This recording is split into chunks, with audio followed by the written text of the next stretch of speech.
आप लोगों को बधाई है कि आप लोगों ने, हमारी माताओं ने, हमारी बहनों ने, हमारे बच्चों ने, हमारे भाइयों ने अपने संस्कारों में हमारे भारत को अभी जिंदा रखा है। और जब तक आप जैसे लोग रहेंगे हमारा भारत हमेशा जिंदा रहेगा, विश्व गुरु रहेगा। जब मेरे वीडियो पूरे वर्ल्ड में जाएंगे और देखेंगे कि हिंदुस्तान में अगर भारत के अंदर अक्षरानंद बोलता है तो उसकी माता बहनें कितनी मर्यादा से उसके सामने बैठी होती है, इसलिए मैंने कहा। और अब आइए, भारत से बात चली, ऐसी ऐसी प्रतिभाएं। अब वो ऋषि कौन कौन से हैं संस्कृत में मैंने बोल दिया। उनमें सबसे पहले जो ऋषि थे, जो 9 ऋषि थे, उनमें कवि। कौन? कवि। और कवि, ये जो ऋचा है, कवि शब्द ये कहाँ से आया? शुक्ल यजुर्वेद के अष्टम मंत्र की जो ऋचा है, सब परेगा शुक्रम कायम अवर्णम स्वनाविरम। जो फराटे की इंग्लिश बोलता है वो फराटे की संस्कृत में बोलता है, इसलिए तो वो अक्षरानंद है। सब परेगा शुक्रम कायम अवर्णम स्वनाविरम शुद्धम अपाविवितम। शब्द को नोट करना। कवि ही, मनुष्य ही, परिभू स्वयं। कवि शब्द का अर्थ होता है, ध्यान से सुनना अब, कवि का अर्थ होता है जो केवल आत्मज्ञान का वर्णन करता है, उसका नाम कवि है। क्या है? क्या है? कवि। और कहते भी है ना, जहां ना पहुंचे रवि वहां पहुंचे कवि। एक दिन मैंने कविता लिखी, पता कौन सी लिखी? दुनिया जिसे पीती है वो नशा ही है। इसमें यमक अलंकार का मैंने प्रयोग किया, लेकिन है उर्दू की है। मेरी उर्दू भी बहुत अच्छी है। दुनिया जिसे पीती है वो नशा ही नहीं। और चंद्रा वालों, जो पीकर के ना उतरे, 7 दिन में मैंने वो नशा कराया तुम लोगों को। बांग भंगोरी सब नशे उतर गए प्रभात, नाम खुमारी नानका जड़ी चढ़ी रहे। जो दुनिया पीती है वो नशा ही नहीं, पी करके जो कभी ना उतरे वो नशा किया है आज। आप देखिए अलंकार की खूबसूरती। होश हूँ, बेहोश हूँ, खामोश हूँ, किसको पता। कथा खत्म होते मुझे जाने दो, आपको भी नहीं पता लगेगा। 2 दिन तो हम कहाँ घर में त्रा लगने भाई महाराज ने आना हूँ आसे उत्थे जाना कथा सुन। 4 दिन रोना दो। होश हूँ, बेहोश हूँ, खामोश हूँ, किसको पता। अरे खामोशी समझ के यार, तो तब भी खामोश हो जाओ। बार बार खामोश शब्द है। खामोश का अर्थ है आत्मदर्शन, आत्मानंद। जहाँ पर वाणी मौन है, ना तत्र चक्षुर गच्छति, ना बात गच्छति, ना मना, कोई मन भी नहीं बोल सकता। कैसे? जिस गूंगे गुड़ खादा होता मुस मुस हंसदा है, पुछदाए जग सारा होता कुछ भी ना दसता है। आत्मज्ञानी कैसे बताएगा कि मेरे आनंद की स्थिति कैसी है? और जब गुड़ खाने वाला का दूसरे की जीभ पर गुड़ जाएगा वो बताएगा गुड़ मीठा होता है। उसकी पिक्चर बना करके कोई बता सकता है? होश हूँ, बेहोश हूँ। अब मैं शरणानंद आज थोड़ा सा कवि को जीवित कर रहा हूँ अपने अंदर। होश हूँ, बेहोश हूँ, खामोश हूँ, किसको पता। खामोशी समझ के अक्षर, खामोशी समझ के अक्षर, तो तब भी खामोश हो जा। अगर ना भी समझ आए ये बड़ी बड़ी बातें जो मैं आपको कह रहा हूं, तब भी खामोश हो जा। खामोशी बड़ी चीज है, ये किस्मत वालों को भी नहीं मिलती। खामोशी बड़ी चीज है जो किस्मत वालों को भी नहीं मिलती। अगर खामोश को पाना चाहता है, खामोशी को पाना चाहता है, तो कवि ऋषि आए यहाँ पर। उन आत्मज्ञानियों के चरण चूम, उनके चरणों की धूली अपने माथे पर लगा। फिर देख, खुद ही रोज खुद से मिलने की खातिर कैसे मुलाकातें होती हैं, जहाँ रोज जनाजे उठते हैं, जहाँ रोज बरातें होती हैं। फिक्र फाका कर तू नांदा, कवि शब्द का फिक्र फाका कर तू नांदा, फिक्र ही जंजीर है, फिक्र होती ज़ौफना, बस हो गया फकीर है, तू हो गया फकीर है। तो कभी मैंने जो आत्मा आनंद में मसरूर रहते हैं, वह दुनिया के रंजो आलम से दूर रहते हैं। जिन्हें ये बोध हो गया कि निष्काम कर्म करने से ही मुक्ति होगी, वो मल लगने नहीं देते और मूर्ख धोते रहते हैं। और याद सुनना, चंदला में कथा सुन रही है, जो कथा चलते हुए भी घर में एसी पे बैठ करके टीवी देख करके पॉलिटिक्स की बातें कर रहे हैं, वो अगले जन्म में गधे घोड़ों की जोनियों में आकर के बोझा ढोते रहते हैं। इधर कथा तुझे मुझे केला तो नहीं। और उसकी पंक्ति मैंने जान के मोड़ी है इनको थोड़ा पिंच करने के लिए। पंक्ति थी, जो वेद और संतों की वाणी को नहीं सुनते, जो वेद और संतों की वाणी को नहीं सुनते, वो बार बार जन्मते हैं, बार बार मरते हैं और गधे और घोड़ों की जोनियों में बोझा ढोते रहते हैं। जो आत्मा आनंद में मसरूर रहते हैं, वो दुनिया के रंजो आलम से दूर रहते हैं। तो ये कवि शब्द का था। मैं जल्दी जल्दी आगे चलूं, जल्दी मैं करना नहीं चाहता, मैं इतना देना चाहता हूं, इतना देना चाहता हूं कि मेरे चंदला वालों को, प्यारे प्यारी साथ संगत को कभी किसी से कुछ लेने की जरूरत ही ना पड़े, इतना। लेकिन करूं क्या, घड़ी की सुई मेरा लिहाज नहीं करती, कब 12 बजे से 4 बजे तक पहुंच जाती है और कल तो 4:45 तक हमने पहुंचा दी, मुझे भी पता नहीं चलता। और कई संगत ने मुझे बताया कि स्वामी जी हमको भी पता नहीं चलता, ऐसा लगता है कि जैसे अभी कथा शुरू हुई कब खत्म भी हो गई। और परमात्मा हरि अनंत, हरि कथा अनंता, उसकी कथा ही ऐसी है। लेकिन आगे चलते हैं हम लोग। दूसरे जो योगेश्वर हैं उनका नाम है अंतरिक्ष। अंतः इक्षते मैंने अंतर, अंतर क्या, अंतर, अंतर क्या मतलब, इसका मतलब समझाता हूं। आज कवि को जागृत कर लिया मैंने, मस्तों की महफिल में आके तो देख। अंतरिक्ष का मतलब समझा रहा हूं अपनी काव्य में। मस्तों की महफिल में आके तो देख, खुदी को जरा सी मिटा के तो देख, दिल में बसा है दिलबर तेरे, नजर जरा सी झुका के तो देख, लहरें ही बन जाएंगी किनारा तेरा, तूफान से जरा टकरा के तो देख, तूफान से जरा टकरा के तो देख। अंतरिक्ष का अर्थ है जो अपने हृदय में बसे हुए परमात्मा को अंदर अपने दर्शन करता है और बाहर परमात्मा की खोज करने, वो अंतरिक्ष। और उसके बाद में हरि, क्या है हरि, व्याकरण में हरि शब्द के 25 अर्थ है। हरि का नाम बंदर भी होता है, हरि माने भगवान विष्णु भी होता है, पर यहाँ पर व्याकरण ऋषि योगेश्वर है, तो जहाँ हरि शब्द कैसे घटेगा, ना तो वो विष्णु भगवान है ना ही बंदर अर्थ करेगा। जहाँ अर्थ घटेगा हरेते इति हरि, जो सबके अज्ञान का हरण कर लेते हैं।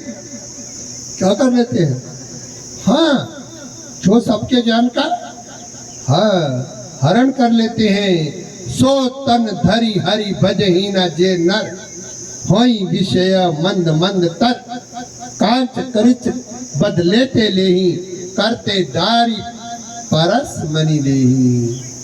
मनुष्य जीवन पाकर के भी जो भगवान का भजन नहीं करता, वो ऐसे ही करता है कि कांच के बदले में हीरे को गवा देता है। और जब हरि का भजन मन नहीं करता, मन फ्री नहीं रहता, तो वो हरि का भजन जब नहीं करता तो धीरे धीरे वो संसार के विषयों का भजन चिंतन, क्योंकि मन कभी भी खाली बैठने वाला नहीं है। तो इसलिए ऐसे हमारे अंतरिक्ष जी महाराज चौथे नंबर पर है प्रबुद्ध। क्या है प्रबुद्ध? प्रबुद्ध का अर्थ होता है माता जी अब ये बेहोश हो जाते हैं आधे लोग, तो मैं क्या करूं, अब माइक किसको बोलूं। चलो मैं प्रबुद्ध शब्द का अर्थ बताने के लिए मैं अपने गुरुदेव की एक लोरी सुनाना चाहता हूँ। वो कहते थे, उठो मानव, मारे रहने दो, उठो मानव आँख खोलो, जो सो चुके हो अब ना सोना। ललिता माता को मालूम है मेरी गुरु बहन वहां बैठी हुई है, वो मेरे साथ साथ गा रही है, उसको मालूम है गुरुजी इसको गाते थे। उठो मानव, और कथा के लास्ट में भी यही कहना है, उठो मानव आंख खोलो जो सो चुके हो अब ना सोना, अब ना सोना। ये स्वर्ण घड़ियां जो खो चुके हो अब न खोना, अब न सोना। बेला अमृत बया आलसी सो रहा बन के कहा साथी सारे जागे तू न जागा। उत्तिष्ठित जागृत प्राप्य वरान निबोध। प्रमुख शब्द पर आइए, या निशा सर्वभूतानां तस्यां जागृति संयमी यस्यां जागृति भूतानि सा निशा पश्यतो मुने। वो जागते रहते हैं, कहाँ जागते हैं? वो स्वरूप में जागते हैं, कभी नहीं सोते। भगवान कहते हैं जब मेरे बंदे सो भी जाते हैं मैं तब भी इनकी रक्षा के लिए जागता ही, और अगर भगवान सो जाए तो प्रलय आ जाएगी। वो जागते रहते हैं तो हमारा जीवन चलता, वो हवा बन के जागते रहते हैं तो सो करके भी हमें प्राण चलते रहते हैं। तो प्रबुद्ध शब्द का अर्थ है जो जागा हुआ है, जो कभी नहीं सोता, अपने धर्म में जागा है, अपने संस्कारों में जागा है, अपने ज्ञान में जागा है, अपनी विद्या में जागा है, अपने स्वरूप में जो जागा हुआ है। और इसके बाद में जो आ रहे हैं वो है अविरहोत्र। क्या है? अविरहोत्र। और इसके पहले 5वें नंबर पर पिपलाइन है। कौन है? पिपलाइन। पिपलाइन का अर्थ होता है पीपल के वृक्ष के नीचे जो पड़े रहते हैं, अर्थात उन्होंने ना कोई कुटिया बनाई ना कोई आश्रम बनाया, जिस पेड़ में यहाँ रात आई वहां सो गए और पेड़ के नीचे बैठ के ही प्रवचन, अर्थात जो विरक्त रहते हैं ऐसे पिपलाइन ऋषि। ये 5 हुए अभी। और इसके बाद में छठे हैं अविरहोत्र। कौन है? अविरहोत्र मैंने अप्रोक्ष आत्मा में, होत्र मैंने हवन करना। अप्रोक्ष आत्मा में जिन्होंने इस संसार के चिंतन को हमेशा के लिए स्वाहा कर दिया। क्या कर दिया? जब पंडित लोग हवन कराते हैं, करते हैं ना स्वाहा, फिर हर एक देवता का नाम लेते हैं, एक एक आहुति देते हैं, स्वाहा। क्या करते हैं? लेकिन उससे संसार स्वा नहीं होता, वह आहुति देवताओं को मिलती है और देवताओं की ताकत बढ़ती है। लेकिन अविरहोत्र ने जो ज्ञान रूपी आहुति अपने इंद्रियों को, मन को दी है, उसमें संसार हमेशा के लिए स्वाहा। पुत्रं स्वाहा, माता स्वाहा, पिता स्वाहा, घर स्वाहा, मकान स्वाहा, जमीन स्वाहा, शरीर स्वाहा, इंद्रिय स्वाहा। जिन्होंने स्वाहा कर दिया ऐसे हमारे अविरहोत्र है, अर्थात संसार प्रपंच को ज्ञान अग्नि में हमेशा के लिए जिन्होंने स्वाहा किया। और इसके बाद में द्रुमिल है। क्या है? ध्रुव का अर्थ होता है एवी पेड़ होता है, अर्थात वो बहुत ही विरक्त हैं। फिर चमस। क्या करते हैं? चमस। मैंने अपने ज्ञान रूपी चमचे में उन्होंने सारे के सारे संसार का आचमन कर लिया, अब उनके लिए कहीं भी कोई संसार बाकी। ऐसे ऋषि चमस है। कौन है? ऋषि चमस। और फिर इसके बाद में 9वें नंबर पर है करवादन। क्या है? करवादन। वही बात आ गई, भा मैंने प्रतिभा, ज्ञान, और क्या भादन मैंने उत्पन्न करना। क्या अभी मैंने क्या बोला था भजन में? इता चल दे फिर दे तीरथ ने ओंकार बैठे स्नान करांदे रे। मुद मंगलमय संत समाजू, जे जग जंगम तीरथ राजू। राम भक्ति यहाँ सुरसई धारा, सरसई ब्रह्म विचार प्रचारा। चलते फिरते तीर्थ क्या है, और फिर चलती फिरती लाइब्रेरी है, क्योंकि जो इतने सारे इंसाइक्लोपीडियाज को देख करके भी हमें शब्द नहीं मिलते, वो चलती फिरती लाइब्रेरियां हैं। वो अपने आप ही घर आकर के हमको ज्ञान, जिनका अर्थ शायद सारी जिंदगी हम नहीं जान पाते, हमारे घर गांव में आकर के उन शब्दों के वो अर्थ समझाते चले गए। ऐसे ही राजा निमि के घर में वो आए हैं। एक बात यहाँ ये भी स्पष्ट है, उधर देखिए परीक्षित को भी सुखदेव जी महाराज को ढूंढना नहीं पड़ा, वो खुद आए। और इधर निमि तो हवन कर रहे हैं, यज्ञ कर रहे हैं, उन्होंने 9 योगेश्वरों को नहीं बुलाया, वो खुद आए हैं। इस बात को मेरे गुरुजी कहते थे, तू ज्ञान के लिए ऐसी तड़प पैदा कर, तू विद्या के लिए ऐसी तड़प पैदा कर, तू ब्रह्म ज्ञान के लिए ऐसी तत्व ज्ञान के लिए तड़प पैदा कर, ऐसा करंधन कर, ऐसा रुधन कर, ऐसा शोक पैदा कर, और ताकि गुरु खुद ढूंढते ढूंढते तुझे आ जाए।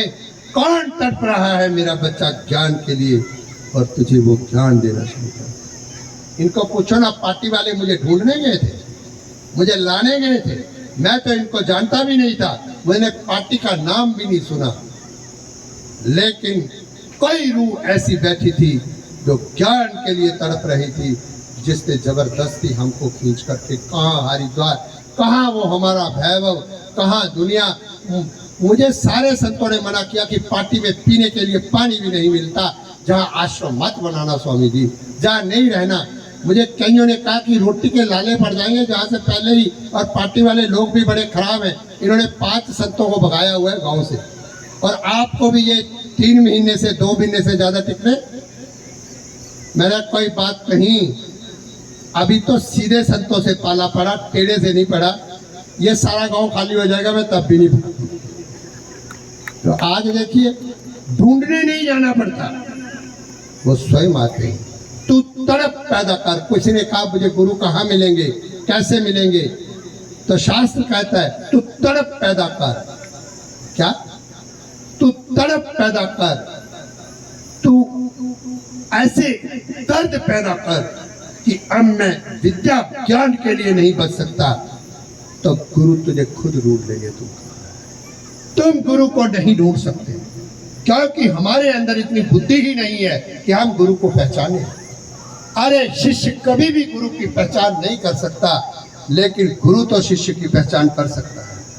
और अगर सच्चा गाहक होगा, तो मैंने पहले भी कहा, जू तो कीमत है बहुत है दोस्त, मगर ग्राहक सच्चा होगा तो मुफ्त में बिक जाने को दिल करता है।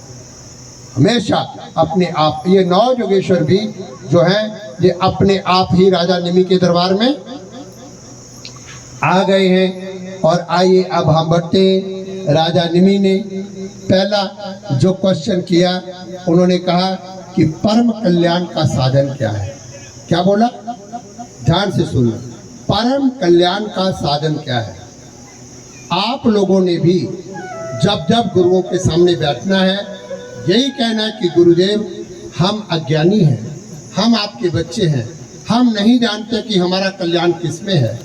आप हमें बताइए कि हमारे लिए परम कल्याण का साधन कौन सा है। जैसे अर्जुन ने कहा, कार्पण्य दोषोपहत स्वभाव पृच्छामि त्वां धर्म संगूढ़ चेता जत श्रेयः स्यात् निश्चितं ब्रूहि तन्मे शिष्यस्तेहं शादि मां त्वां प्रपन्नम। आप उपाय कहो गुरुदेवा, जाते होए ही बंधन सेवा। मैं थक गया ठोकरे खा खा करके, मड़ी नहीं छोड़ी, मसीत नहीं छोड़ी, मुर्दे नहीं छोड़े, शमशान नहीं छोड़े, जहां मैंने मत्था नहीं टेका। मैं हार गया हूं गुरुदेव, अब आपकी चौखट पर आया हूं। आप उपाय कहो गुरुदेवा, जाते हुए ये बंधन सेवा। मेरे हृदय में ठंड भर जाए, शांति हो जाए, आप उपाय कहो गुरुदेवा। बस एक ही आस बाकी है, क्योंकि दुनिया के सारे दरवाजे मैं देख चुका हूं अच्छी तरह से, और यही बात राजा निमि ने कही है कि मेरे परम कल्याण का साधन क्या होगा। ध्यान से सुनना ये कथा। राजा निमि यज्ञ कर रहा है, क्या कर रहा है? ये यज्ञ कर रहा है। बोलो, उसने यज्ञ बंद कर दिया कि नहीं कर दिया? ब्राह्मणों को भी बुला के लिया कि नहीं? और गुरुओं के स्वागत के लिए चौखट पर आ गया। ये कथा कहती है कि अगर शिष्य पूजा पाठ भी कर रहा है, पर उसके कान में अगर गुरुदेव की आवाज आती है, तो उसको पूजा छोड़ के पहले गुरुजी को पूछना चाहिए कि तेरा हाल क्या है। क्यों गुरुदेव आपने मुझे याद किया? भगवान सामने आ जाए, ठहर जाओ, पहले मुझे गुरुदेव का वंदन करने दो। क्योंकि गुरु से ऊंचा संसार में ना कोई है, ना कोई हो सकता है। लेकिन प्रश्न इसी बात का है कि ब्रह्म ज्ञानी गुरु, जैसे जो ऋषि का वर्णन किया, नाम से ही पता लग गया। आजकल के जमाने में ऐसे विद्वान गुरु मिलते, और जैसे मिलते हैं फिर धोबी के कुत्ते, ना घर के ना घाट के, फिर किसी को बताने लायक भी नहीं रहते, छोड़ने लायक भी नहीं रहते कि हमने किसको गुरु बना लिया। इसलिए किसी ने कहा, पानी पीजिए छान के, गुरु कीजिए जान के, लाख बार विचार करके फिर सोचिए कि हमने गुरु बनाना है या। तो परम कल्याण का साधन क्या है? क्या है परम कल्याण का साधन? क्या है? मन्ने भागवत साक्षात पार्षदान वो मधुद्दिशि विष्णुर भूतानि लोकानाम पावनाय चरन्ति ही दुर्लभो मानुषो देहो देहिनां छन्न भंगुर तत्रापि दुर्लभम मन्ने वैकुंठम प्रियदर्शनम अतः अत्यंतिक क्षेम पृच्छामो भवतो अन्नघा संसारे अस्मिन् क्षणा अर्धेनपि सत्संगः शिव धर्म। क्या बोला? हे गुरुदेव, ये मनुष्य जीवन बहुत दुर्लभ है। क्या है? शंकराचार्य जी ने अपने ग्रंथ विवेक चूड़ामणि के 3 श्लोक में लिखा यही बात, दुर्लभम प्रेमैवेतत् देवानुग्रह हेतुकम मनुष्यत्वम मुमुक्षत्वम महापुरुष संश्रय। इस संसार में मनुष्य जीवन दुर्लभ है, उससे भी राजा निमि की तरह परम कल्याण को जानने की जिज्ञासा वाला होना दुर्लभ है। और अगर ऐसी जिज्ञासा हो भी जाए, उस जिज्ञासा को शांत करने वाले गुरु मिलना दुर्लभ है, नहीं मिलते। ठग बहुत मिल जाते हैं। स्क्रीन पर बैक, जो याद रखना, जिनके बैक अकाउंट स्क्रीनों पर आ रहे हैं ना, चाहे वो जितने बाती गुरु बने, वो ठग है। क्या है? कथा भी हो रही है, साथ में बैक अकाउंट भी। क्या नहीं देखा आपने?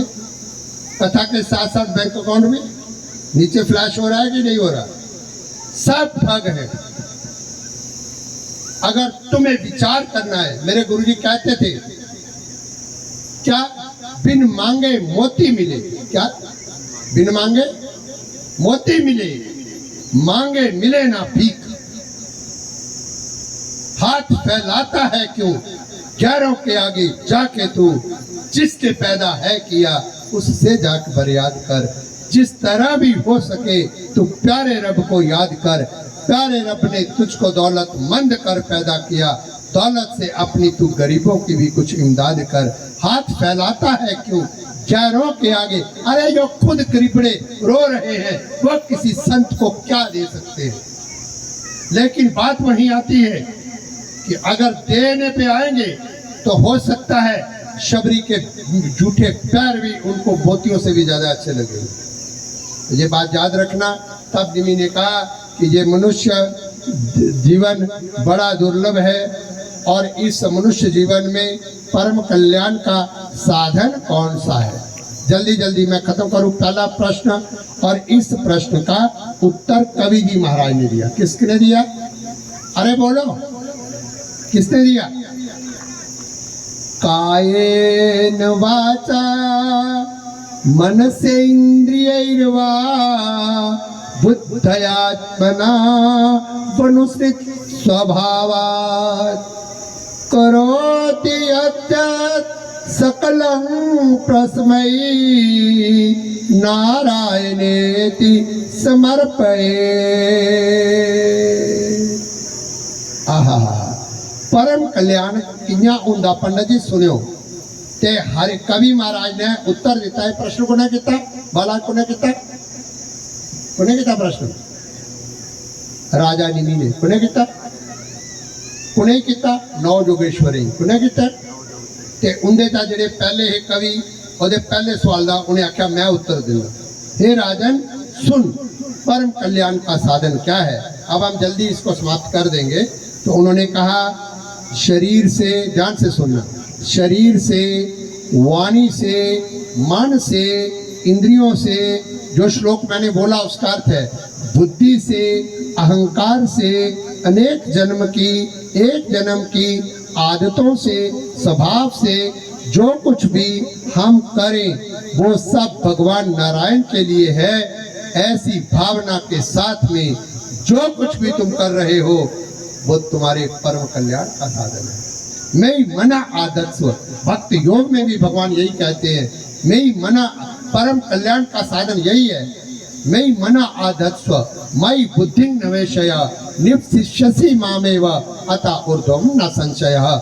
ये तु सर्वाणि कर्माणि मयि सन्न्यस्य मत्परः अनन्येनैव योगेन मां प्राप्नुवन्तः। अर्जुन जो कुछ भी हम कर रहे हैं, पंडित जी जब कोई भी कर्मकांड कराते हैं फिर उस देवता का नाम लेते हैं। चलो इंद्र का नाम लिया तो फिर लास्ट में बोलते हैं इदम इंद्राय नाममा, ये इंद्र देवता के लिए है। इदम वरुणाय नाममा, ये उसके लिए है, मेरे लिए। तो जब आरती गाते हो आप क्या बोलते हो? तन मन धन सब कुछ है तेरा, स्वामी सब कुछ है तेरा। ते आप भी परम कल्याण की बात कर रहे हैं पर है बड़े पखंडी। सुन लेना, तन मन धन सब कुछ है तेरा, प्रभु सब कुछ है तेरा। मैं जान के सुर बिगाड़ रहा हूँ ताकि आपके पखंड को सामने ला सकूं। पखंडियों की बात करनी हो तो सुर में नहीं करनी, बेसुरे करनी। तेरा तेरे अरपन, क्या इधर से सुन लिया होगा परम कल्याण का साधन क्या है, और बोल के रट के बोलने लगे तेरा तेरे अरपन क्या लागे। तो जेला देने की बारी आई ते माई आंगर लेखा तरकाने का वक्त हा, केले आला इया जून का महीना, केले नहीं बिके। उन्हें सोचा ढेरावर सुटने, ते माई आ रही गुरु कोल। उन्हें आख्या केले आ लिया, किन्ने दे केले? उन्हें आख्या 2 रुपए दे सारे माई ले जा। उन्हें सोचा इं भी सुटने चलो। तो माई ना एडी बड़ी लत बनी, सा करते करते गुरु अक्षरानंद को पुजी मेरे को। मैं बड़ा खुश होया, महा एक कंजूसन माई अज तो बड़ा कुछ लियाई, एडी लत बनी है। तो मैं आख्या माई मन जो कुछ मंगना, मैं बड़ा खुश हाँ। अख लगी मेरी पुत्रा का ब्याह 16 साल हुई है, तो मेरा पोतरे का मुंह दिखना पे, पोतरा होना चाहिए। मैं कहा तथा तू जा। तो जेला शामी चंदला के भगत है ना मिलने, पार्टी वाले भी चलो आइए, उन्हें आखना हम चंदला का ना लेंगे, साड़ा नहीं लाए थोड़ा, चलो तुदा भी मिल लेंगे। तो मैं सोचा ये बड़ा कशायरा अज बंडने, जेला दिखिया पिल पिले केले, ओए होए होए होए। हूँ आशीर्वाद दे उड़ेगा भाई तथा। 1.5 साल बाद माई आवे, मैं सोचा बैर बाजा ले आओ। पिटा हाय अक्षरानंद तू मरे, तेरी किताब है, तू मर जाए, तू मर तेरा। मैं आख्या इसी माई जी में 1.5 साल पहले पोतरे का आशीर्वाद दिता, इन्हें पिटदी पिटदी गिड़की आवाज आखा दी मरी जाने मोया। ये को तू नहीं दिता तो खरा हा, ओदा अद्धा शरीर नहीं टुरदा, वो क्या करना मैं पोतरा। ते मां माई तेरे केले कने है, पिल पिले उगने जिन्हें दिता तो उगने पोतरे, उगने फिर पिल पिले फट्टे का नोट चाड़ के फिर उगने होना जो कि सोच के। तो फिर एक कथा कुधर जा रही है, ये इधर जा रही है। तन मन धन सब कुछ, पर किन्ने चर जिन्ने चर मंदिर बैठे घर आइए तन मन धन सब कुछ है मेरा मेरा मैंने खाना तू प्या लगा ले बंदर डेरा हूं साडा घर नहीं आवे। पहले तेरा तेरा फिर हाँ हाँ हाँ ये पखंडियो तो है में नमस्ते। ये महाराज ये गड्डी भी तुंदी, ये बच्चे भी तुंदे, मैं भी तुंदी। मत चलो ठीक है, फिर दिखने आधे घंटे बाद इंजन हंसने जिना पूरे घर अग साल जाना होंगे, पीछे नहीं दिखते फिर मेरे वाले पास। तो ये ऐसे हैं, देते हैं भगवान को धोखा इंसानों को क्या। लेकिन राजा निमिगी हरि भगवान जोगेश्वर जी ने आख्या जेकर तू परम कल्याण करना है मनसा वाचा कर्मना, जो कुछ भी तू कर रहा है उसको नारायण के अर्पण कर दे। किसके अर्पण? नारायण के अर्पण कर दे, यही परम कल्याण का साधन है, ऐसा बताया। और दुआ क्वेश्चन उन्हें पूछा, दुआ क्वेश्चन मैं बड़ा पिछराइए जाना नहीं थे इस प्रसंग की समझ लो 9 महीने पार एक प्रसंग पर एक महीना लगता, पर तुसे इन्ना का समझ रहा, क्योंकि समझदार के लिए इशारा ही काफ़ी है। और नहीं समझेगा तो जितनी मर्जी कथा सुनाते रहो। जो कुछ करना सच्ची दिला करने परमात्मा के अर्पण करना, इन्हें पखंड करिए नहीं करना, बस ये परम कल्याण का साधन है सज्जनों। ये बगैर कोई कल्याण हो सकता नहीं हो सकता, ठीक है। दूआ क्वेश्चन उन्हें पूछा कि ए महाराज मिगी दसो के दसो कि भगवत भक्त का लक्षण क्या है। जोड़ा सच्चा परमात्मा का भक्त है, क्या जेड़ा सच्चा परमात्मा का भक्त है ओदा लक्षण क्या है। पखंडी का तो मैं दस्या तो नहीं होंगे, सच्चा जेड़ा भक्त है, ऐसी गल नहीं कि सारे पखंडी होंगे, ओदा लक्षण क्या है। और लक्षण में उन्होंने कहा ध्यान से सुनना। अब इसका जो उत्तर दे रहे हैं ये दूसरे ऋषि उत्तर दे रहे हैं, और 9 जोगेश्वरों में से हरि महाराज कौन दे रहे? हरि महाराज।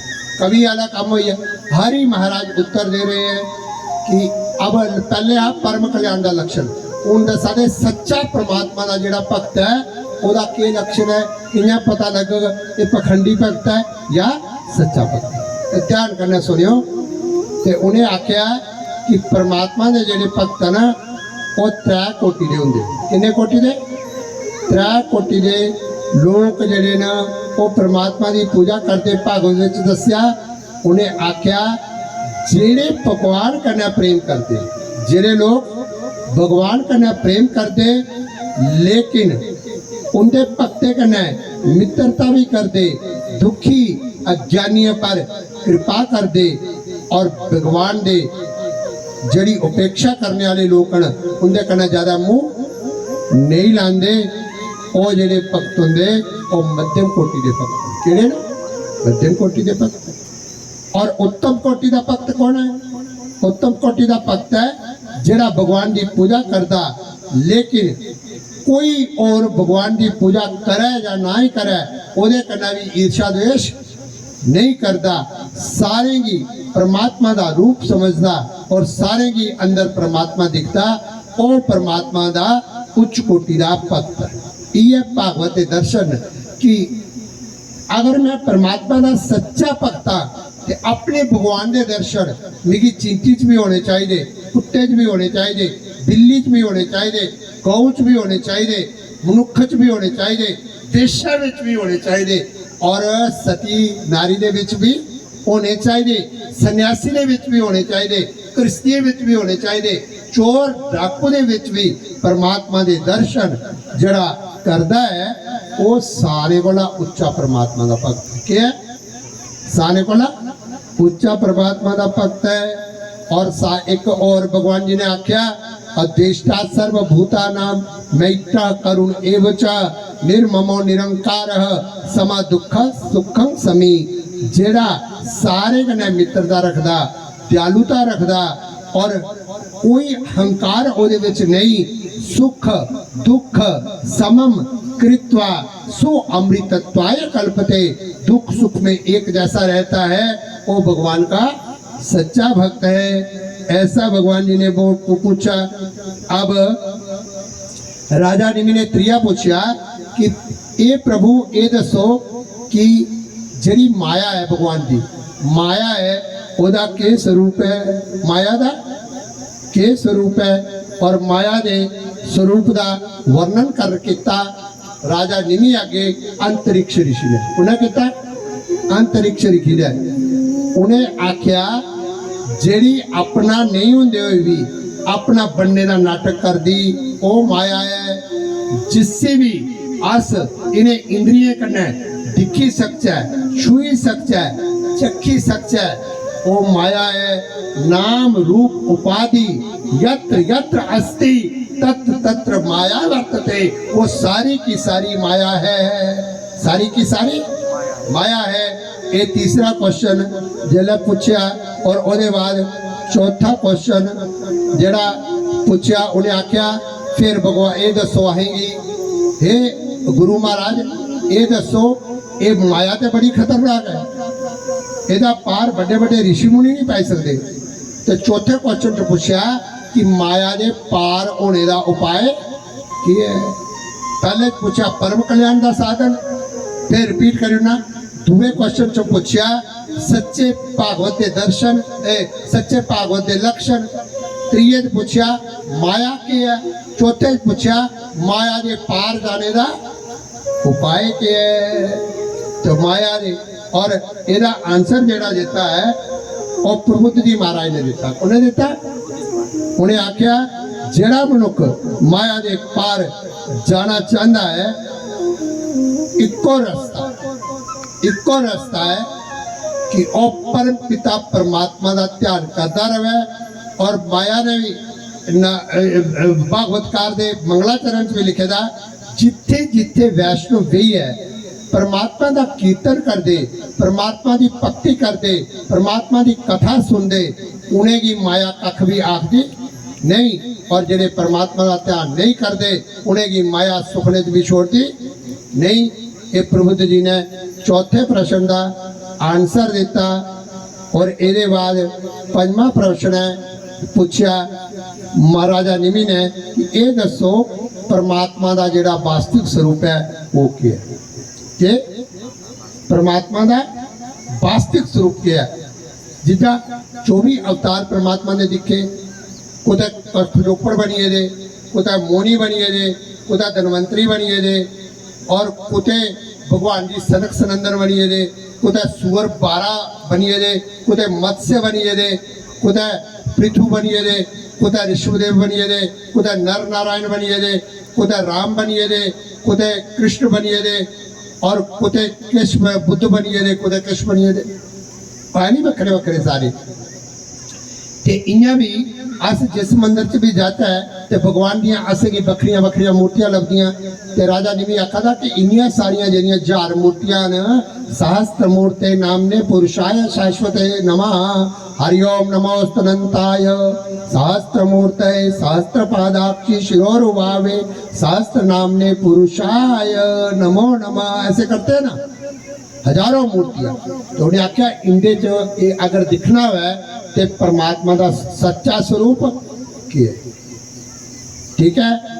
तो एदा उत्तर जेड़ा है वो पिपलाइन महाराज ने दिता। उन्हें दिता पिपलाइन महाराज ने। उन्हें आख्या सच्चा स्वरूप दिखना ते न जायते म्रियते व कदाचन नायं भूत्वा भविता वा न भूयः अजो नित्यो शाश्वतोऽयं पुराणो न हन्यते हन्यमान शरीरे अश्वेद्योऽयं अदाह्योऽयं अक्लेद्योऽयं अशोच्य। अब देखिए ना, भगवान कृष्ण जो उपाधि में थे तो व्यास ने बाण मारा तो वो उपाधि चली गई कि नहीं, अभी अभी सुनाया जो आगे लगाया। तो फिर सच्चा स्वरूप कौन है? नैनम छिदंती शस्त्राणी, ओ भगवान जिसको कोई शस्त्र काट सकता, नैनम दहती पावकः, जिसको अग्नि जला सकता नहीं, नैनम शोचयति, नैन पानी नहीं गिला सकता, वायु छोक नहीं सकती, और जिसको किसी प्रकार से अग्नि गला नहीं सकती। ये छठे प्रश्न का उत्तर दिया। तो पांचवें का और छठा प्रश्न पूछा कि मुझे कर्म योग का उपदेश दीजिए। किसका? और कर्म योग का जो उपदेश दिया वो छठे जोगी ने दिया, अविर्होत्री ने। किसने दिया? नाम आपको बता सके हैं कि नहीं? सबके अर्थ बताए कि नहीं? अविर्होत्री महाराज ने अब उत्तर दिया। उन्हें आख्या कर्म योग क्या है? क्या पूछा तुमने? आपने नहीं पूछा कि गोडे की पीड़ का इलाज क्या है? ये भी नहीं पूछना था। कर्म योग क्या है? क्या कर्म योग क्या है? तो योग कर्म सुकौशलम, कर्म योग उसी आखिर एरा उत्तर देता कोने देता और क्या क्या पिपलाइन महाराज अंतरिक्ष अविर्होत्र जी ने महाराज ने देता। हाँ ध्यान से सुन रहा। तुम क्या कर रहे हो? अभी भूल रहे हो, बाद में क्या याद रखोगे? उन्हें आख्या कर्म योग की है। दिखदे होई, सुनदे होई, खंदे होई, पींदे होई, सारे काम करदे होई, ठीक है, किसी प्रकार का फल उत्पन्न नहीं हुआ, सारी क्रिया के माध्यम से उससे आदे कर्म योग। क्या आखदे? कर्म योग। और जेडी क्रिया फल पैदा करी उड़े, सुन लेते हैं, जिस क्रिया करने फल पैदा हो गया वो आखदे कर्म भोग। क्या? वो बनना कर्म भोग। और जेडी क्रिया एक हुंदा करता करने वाला, एक हुंदी क्रिया जिसी काम नहीं करने आ करता ने अपनी इच्छा जड़ी पीछे करने की भावना हुआ, जड़ी भावना करने का काम। देखिए माता ये सब सुनिए, क्रिया का कोई अच्छा बुरा फल नहीं। आप काम करते समय में किस भावना से कर रहे उसका मूल्य है। किसका मूल्य? भावना का। तो कर्म योग क्या है कि ना हम अपनी जिम्मेवारी को निभाएं, ना हम जीत की इच्छा रखें, ना हम हार की इच्छा रखें, तो वो काम जो है वो किसी प्रकार का अच्छा बुरा फल पैदा। और जिस काम से काम तो करना है, क्योंकि निकम्मे रह करके घर में ऐसे तो कोई रोटी नहीं देता। और बचपन में कहानी पढ़ते थे ना, सोए हुए शेर के मुंह में अपने आप मृग आता।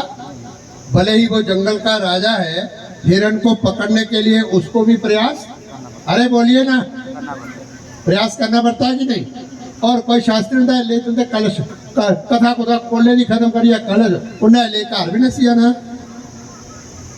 पीन वाली की करे पकान वाली थकी, तुम चुंबड़ कटिए जाना में जला के स्वामी जी सारा सीन निकली आई तराई में न्यून सुनने वाला कन्न बोले हुई है ओला छोड़ना जाना।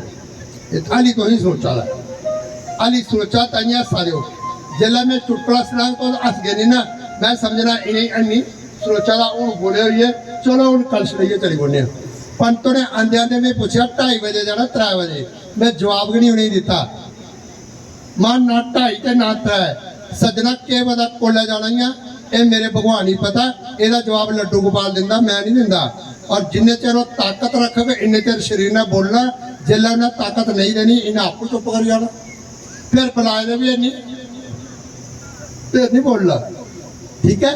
बड़ा मजेदार, ऐसे डरना नहीं। कर्म योग का मतलब है अस कोई भी काम करचे, ठीक है, उहदे च अच्छा बुरा फल पैदा नहीं होना चाहिए, ठीक है। और वो तांगा भी सकता जेकर अस आत्मचिंतन। मदाल साहब माता ने 5 संताना पैदा की, ये नहीं है कि उन्हें पत्नी का धर्म नहीं निभाया, पर उसी ना कोई अच्छा फल लगा, ना मोच आई, ना ममता। क्यों कि उन्हें ब्रह्म चिंतन करते हुए केवल अपना धर्म निभाया, उन्हें शरीर का चिंतन नहीं। इस चाली जिला हर काम अस आत्मचिंतन करते। शाजो भाई ने गोटे बनाए, उन्हें कृष्ण का चिंतन किया, गोटे च कृष्ण कृष्ण, लेकिन ओदे गोटे बनाने का कोई बंधन पैदा होया नहीं ना होया, उल्टा मुक्ति हुई। ऐसा काम, एक काम करने का तरीका, आर्ट ऑफ लिविंग, उससे आगे आर्ट ऑफ लिविंग, जीने का तरीका, काम करने का तरीका आ जाए, उसको कहते हैं कर्मयोग। बोलो क्या कहते हैं? कर्मयोग। अविर्होत्री महाराज ने कर्मयोग का बड़ा सुंदर किया। अब 7वां प्रश्न जो आ रहा है वो है, निमि ने कहा कि हे गुरुदेव, मुझे भगवान जी के अवतारों का सुनाइए। भगवान के कितने अवतार हुए मी सुनाओ। एदा उत्तर देता द्रुमिल जी महाराज ने को देता, लेकिन ये मिगी सुनाने की लोड़ नहीं, क्योंकि मैं अवतारों की कथा पहले गए सुनाई चुके दा। हर हर अगे चलो। 7वां सवाल होया ली। ਉਹਦੇ बाद 8वां क्वेश्चन है कि ये गुरुदेव ये दसो, जिहड़े लोग भक्तिहीन भगवान की पूजा नहीं करते, उनकी की गति हुंदी ते भगवान की पूजा किंजा करनी चाहिए है। ये उन्हें पूछा और एदा जिहड़ा उत्तर है वो 8वें योगेश्वर चमत्सी महाराज ने दिता। की दिता? चमत्सी महाराज ने इस प्रश्न का उत्तर दिता कि भक्तिहीन पुरुषों की गति क्या होती है। तो इको गल मैं उपनिषद सुनाई है, इस प्रश्न का उत्तर देना। जिहड़े लोग जीवन च परमात्मा की कदे मतलब इन्हें भुल भुलेखा भी कदे नाम भगवान का नहीं लिया, उससे आदे भक्तिहीन। अगर भुल भुलेखे भी निकल जाए तो अजामिल ने नारायण नारायण कहते कितनी सदगति पा ली, तब तो अधोगति नहीं होगी। पर ऐसे भी कभी नहीं निकला ही नहीं, ऐसी भक्तिहीन। और हिरण्यकश्यप को क्यादू ने 108 बार नारायण नारायण कहला दिया, और पापी भी भगवान की गोदी में वो आ गया। रावण भी लास्ट में भगवान का स्पर्श करते हुए मुक्ति को पा गया। उससे भी कोई, कल देखा पूतना कैसे परसों कैसे मुक्ति को चली गई, इतनी पापिनी। लेकिन गया गुजरा इंसान भी जो भक्तिहीन है वो कैसा होगा? असूर्या नाम के लोग का अंधेन तमसावृता। इको आंसर है ये चौधरी की व्याख्या है। असूर्या नाम के लोग का अंधेन तमसावृता तांगस्ते प्रेत्या विगछन्ति जे के च आत्महनो जना। उसी जिसी भक्तिहीन आख्या ना, उसी उपनिषद ने आख्या आत्मघाती। क्या आख्या? आत्मघाती। जेड़ा भक्तिहीन है वो अंधकार लोग के जो जन्म लैंदा और बार बार जन्मदा मरदा, और इन्ने चिर ओदी सदगति नहीं हुंदी जिन्ने चिर जाने अनजाने च परमात्मा का नाम ओदी जीभे पर नहीं आवे। ये 8वें दा आंसर है। ओदे बाद 9वां क्वेश्चन पूछा कि भगवान ये ध्यान करने सुनो थोड़ा जिहा, ये नवा प्रसंग है तुंदे लई। राजा निमि ने यह पूछा कि ये दसो, बखरे बखरे युग होंगे, 7 युग होंदा है, फिर त्रेता युग होंदा, फिर द्वापर युग होंदा, फिर कलयुग भी होंदा। ते केड़े केड़े युग च भगवान का केड़ा केड़ा रंग होंदा? केड़े कहदे? क्योंकि हर युग च भगवान का बखरा बखरा रंग होंदा। तो उसमें ये दसो। और एदा जड़ा उत्तर है ओग दिता कारभाजन, 9वें योगेश्वर कारभाजन थे, उन्होंने उत्तर दिया। उन्होंने कहा देखो, सत्य, त्रेता, द्वापर और कलयुग, इन युगों में भगवान के अपने अपने रंग होते हैं। ध्यान से सुनना। 7 युग में भगवान के विग्रह का रंग सफेद है। कैसा है? सफेद है। और 7 युग में भगवान की 4 भुजाएं हैं, सिर पर जटा होती है, वलकल वस्त्र पहनते हैं, काले मृग का चर्म होता है, यज्ञोपवीत होता है, रुद्राक्ष की माला होती है, दंड और कमंडल को धारण करते हैं। और 7 युग में मनुष्य बड़े शांत होते हैं, इसलिए भगवान शांत रूप में उनको दर्शन देते हैं। और 7 युग के बाद आइंदा त्रेता। और त्रेता में क्या होता है? भगवान के गुण लीला आदि का लोग जब गान करते हैं तो भगवान की उस समय में उनके विग्रह का, जो भगवान के विग्रह का रंग होता है त्रेता में, वो लाल होता है। कैसा होता है? लाल होता है। ऐसा राजा निमि को कारभाजन जी समझा रहे हैं कि त्रेता में रंग लाल है, उसकी 4 भुजाएं हैं, कटी भाग है, कटी भाग में 3 मेखला धारण करते हैं, केश उनके सुनहरे हैं और वेद का प्रतिपादन करते हैं। द्वापर युग में भगवान के विग्रह का रंग सांवला होता है। कृष्ण का कैसा था? सांवला होता है। पीतांबर धारण करते हैं, शंख चक्र गदा और आयुध आदि वो धारण करते हैं। और कलयुग में भगवान के विग्रह का रंग जो होता है वो काले रंग का होगा। कैसा होगा? काले रंग का। नीलम की मणि में उज्जवल कांति धारा ऐसी माला पहनेंगे। उनके अंकों की छटा बड़ी उज्जवल होगी और वो हृदय में कौस्तुभ मणि, उपांग में सुदर्शन अस्त्र आदि सुनंद धारण किए होंगे। इस प्रकार से राजा निमि ने क्या किया? 9 प्रश्न किए और 9 योगेश्वरों ने उनका उत्तर दे दिया। अब कथा ठीक समय से अंतिम चरण की ओर बढ़ रही है और अंतिम चरण है 12वां स्कंद। क्या है? देखो, सारे स्कंदों को हमने टच किया। 12वें स्कंद में बहुत सारी कथाएं हैं, थोड़ी और भी, लेकिन मैं एक मेन कथा सुनाऊंगा। अब जब सुखदेव जी महाराज को इतना ज्ञान सुखदेव जी महाराज ने राजा परीक्षित को दिया, पहले मैं सुना देता हूँ। तो अंत में लास्ट में तब तक भी ऐसा सुखदेव जी को लगा कि अभी तक परीक्षित का देह अध्यास टूटा नहीं टूटा। तब वो सुनाने लगे, हे परीक्षित सुन, एक राजा था, एक दिन आखेट खेलने को गया। क्या करने गया? आखेट खेलने को गया और आखेट खेलते खेलते रात हो गई। सैनिक पीछे छूट गए। आधी रात है, अकेला राजा है, जंगल में हिंसक पशुओं का डर है। दूर देखा कि एक दीपक जल रहा है। ध्यान करना, सुनो, लास्ट उपदेश हो, बाकी नहीं भी समझाया, ये पूरी भागवत सार है। उन्हें दूर दिखा कि एक झोपड़ी च एक दिया बना रहा। क्या बना रहा? दिया बना रहा। उधर गया ते अंदर दिखा कि एक व्याध उत्थे सुते दा। व्याध का क्या काम है? जेड़े जंगली पशु मरी जाते हैं उनकी खल्ला तुआरी है तो वो अपनी झोपड़ी जमा करता है तो फिर बाजार बेची है और रोजी रोटी।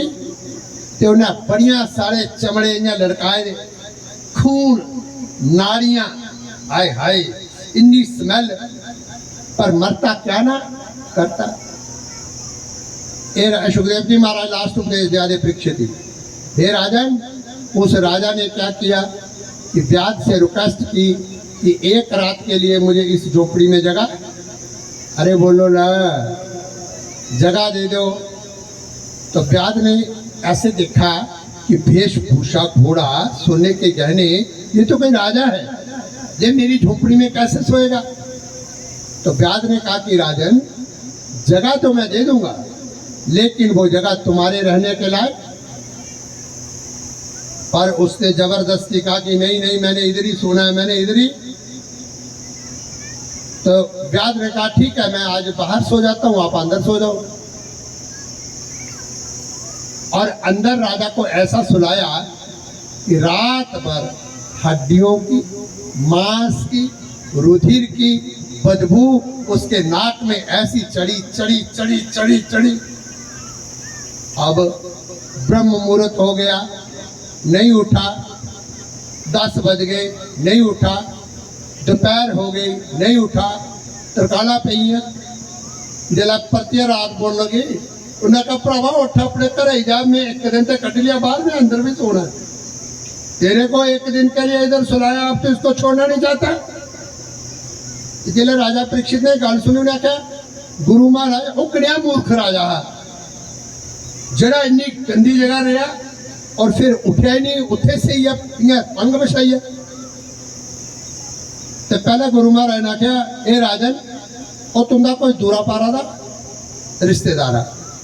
राजा परीक्षित ने फिर अपना पूरे कुल ही याद किया। उन्हें कहा साढ़े कुल च तो कोई ऐसा मूर्ख राजा पैदा नहीं होया कि जरा पाप गंदगी में रही है तो इन्हें सही है, तो फिर परतिया उठेगी नहीं। तू हल्की साढ़े खानदान का ऐसी जगह कोई सुता भी नहीं। उन्हें कहा नहीं, तुंदा कोई रिश्तेदार? उन्हें कहा नहीं, रिश्तेदार भी नहीं। तो फिर जान दो, जेला दिखा ना सुखदेव जी महाराज ने भाई उन लोग घर में, उन्हें आख्या, ए मूर्ख राजन परीक्षित, वो कोई नहीं, वो तू है। एक रात को इस शरीर में गंदी कोठरी में रहने की जगह क्या दी, अब तक से के डर से कांप रहा है, इसको छोड़ना नहीं चाहता, अरे मूर्ख। और ये कहा उन्होंने, तम तु राजन मरिष्येति पशु बुद्धि मिमाम जही न जाता प्राक बोधो अद्य देह तत्वम न नक्ष्यसि। हे राजन, वो तू है और ये कहानी हमारी है। एक रात हमें इस गंदे शरीर में रहने को क्या मिल गई, अब 100 साल का भी हो गया, इसको छोड़ते हुए तकलीफ हो रही है। और भागवत